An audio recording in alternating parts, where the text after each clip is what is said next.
Hey, Team Redeem. I want to talk to you about transition. A lot of people, excuse me, get confused about a transition. I find the best way and how I have found that I help my clients to step into transition is to go from a 5-in-1 to a 4-2-in-1. From a 4-2-in-1, when they've got that down solid and they feel like they're making the food and they're feeling really solid about it, from a 4-2-in-1 to a 3-in-3.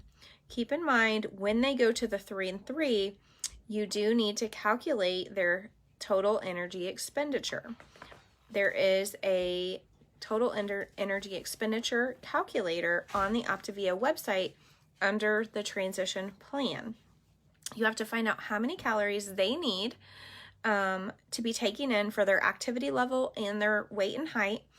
Once you figure that out, what I do it very simply. Okay, so what I do is they're going to be eating 3 fuelings a day, so that's 330 calories.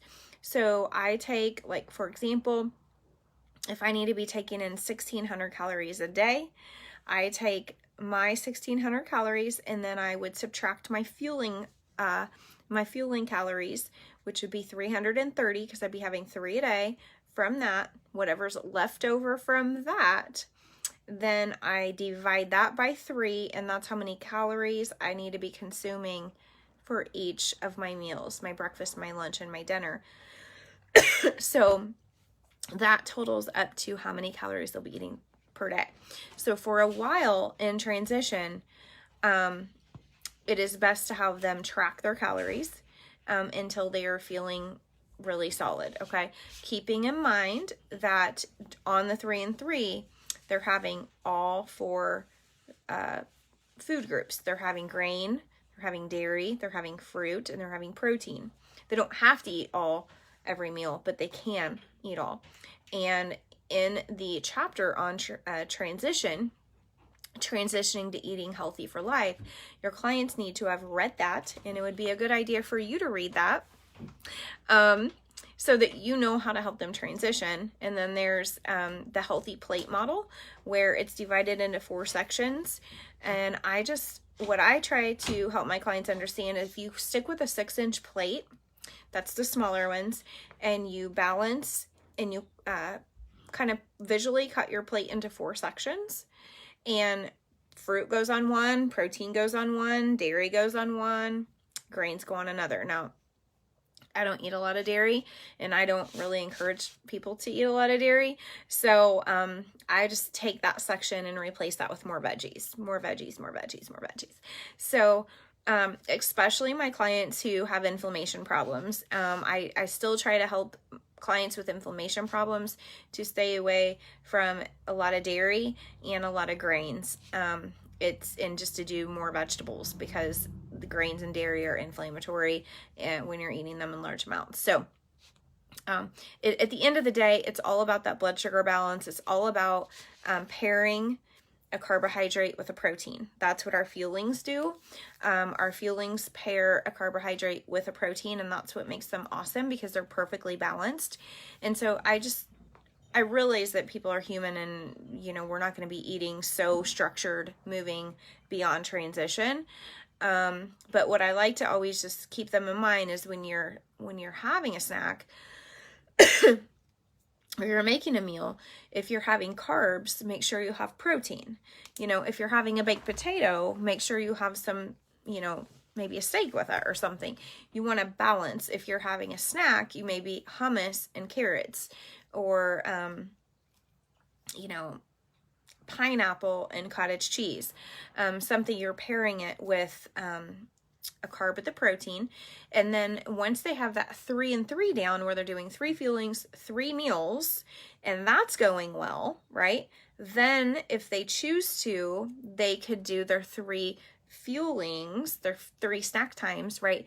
They could do a whole food fueling of whatever they choose. And also just keep in mind that eating the rainbow, like eating colorful food, eating fresh food, eating more vegetables, is where health lies, right? Like, you're never going to go wrong with that. And I would say, help them to feel comfortable because they're scared they're going to gain their weight back. The other thing is to make sure that they have a picture of what they're creating, that they have set a new goal. Because if they just hit their weight loss goal and then they're like, whoop, I'm done, right? I'm ready for transition. They're not going to make it. That's why I really want my clients to become a coach really early in their program, because it will help them when they are ready for transition. So really within that first month, I start talking to them about coaching, like pretty seriously, okay? I plant the seed on the health assessment. I talk about it on the kickoff call. I talk about it on the 1 week celebration, you know, us partnering together to help your friends and family. I don't really say coaching, but that way when they are ready for a transition, if they're already a coach, they're so much more prepared for what's coming for them, right? We know that our coaches are more likely to create lifelong health. And so I really want my clients to understand that. Yeah, so there are videos on transition. There's an Element Life book on transition. And if they have not watched those videos or read that chapter in the life book, I point them to that. I say, well, you're really not ready for a transition until you've really read that chapter and you've watched this video, because you're not going to know what you're doing. And I am not going to stay on the phone with them and give them a nutrition class. And that's not your job. And that's their responsibility. Okay. So point at the tools.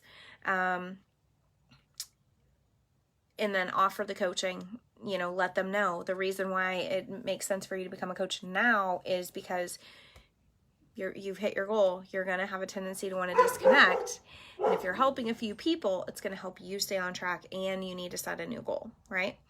The other thing that you want to make sure that they've implemented before transition is that they have an exercise movement going on in their life, because that will help them to keep their weight off. And then you also want to teach them to monitor their weight. And if they go above 5 pounds, they need to hop back on a structured program and get reconnected. And that's how you're going to keep it from ever coming back. Okay. You have to monitor it. You need to be working out. You need to stay plugged in, set new goals. You know, hopefully that helps. I know the transition guide in the 5-in-1 guide is a little different. You can follow that. I just find that clients do better with moving them to a 4-2-1 and then to a 3-3 and then to a fully optimized plan if that's what they choose to do. I also tell my clients that I really recommend them staying on a 3-3 for at least 2 or 3 months, because after transition, because still keeping just that little bit of structure really, really helps them gain their weight back.